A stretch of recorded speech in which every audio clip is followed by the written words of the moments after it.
Denver 7 Now is sponsored by Ferguson and BAC Appliance Center, the best in bath, kitchen, and lighting for your home.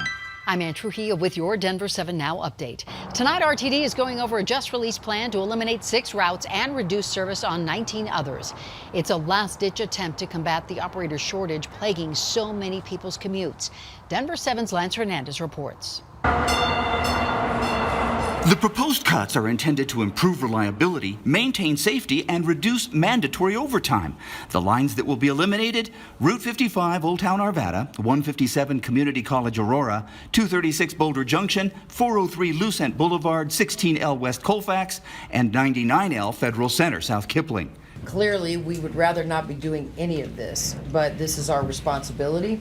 We're owning this, and some of these, I think, are going to be painful to certain sectors of the population, and others will be more painful to other groups.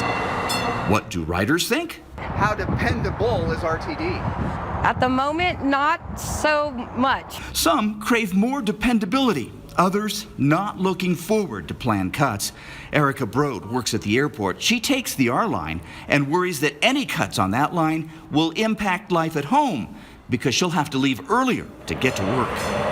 It's gonna totally just mess it up. My kids, Coda, come here, baby, they're not gonna be able to see me as much, and my boyfriend is just gonna have to take over the household duties.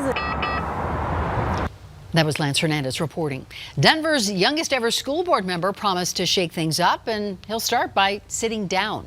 Tay Anderson did not stand for the Pledge of Allegiance at tonight's school board meeting and promises he will never stand for the pledge at those meetings. The move is in protest to the killings of black men and women by police. Anderson says he understands that many will feel uncomfortable with his decision, and that is exactly the point of protest. Technically speaking, the houses sitting on each side of a Denver woman's home are abandoned. In reality, they are anything but. Homeless people walk in and out at all hours of the night, sometimes drunkenly climbing the fence. Contact 7's Ivan Rodriguez went to see the problem for himself. You give an inch and they take a mile. For the woman living in between 2 abandoned houses near Colfax and Syracuse, life has turned into a nightmare. My kids don't play in the yard anymore. They're frightened. We're frightened to sit in the yard. She says for the last year, homeless people have been freely walking in and out of the houses. Now we have a guy that brought 5 guys and a couch to move into this property yesterday. About 5 years ago, she was homeless, and it's taken time before she was able to move into a home with her children. I just played guitar on the street for a long time, and then I got a job at a hot dog stand, and then I got a job at a Subway, and then I moved in with family, and I started paying rent, and then somebody lost their job, and now I'm a head of household. But her patience is running thin, even after police removed people from the property this morning. My kids will actually come and tell me, like, oh, hey, something scary is happening next door. Somebody's flashing lights from there into our windows. We reached out to the property owner, Zach Sager, with JZ Investments, who wanted nothing to do with the complaints. Hello? Hi, this is Ivan with Denver 7. How are you? Okay. I am calling. I was wondering are you the property owner of 1450 Syracuse? With no answers from the owner, We're scared. she wonders if a permanent solution will ever be found. Ivan Rodriguez, Denver 7. Remember yesterday when we told you how awesome and generous you are? Well, we were actually being modest because you are miracle workers.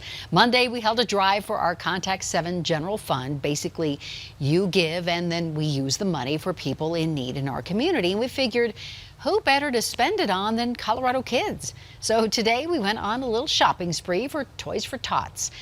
$2,000 of the money you donated, plus an extra $500 from the good folks at Walmart. And then we went to drop all those toys off and found even more of you out there giving. Last night we saw in the news that they were short toys for some of the kids, and we just had a really great year and felt like we needed to share.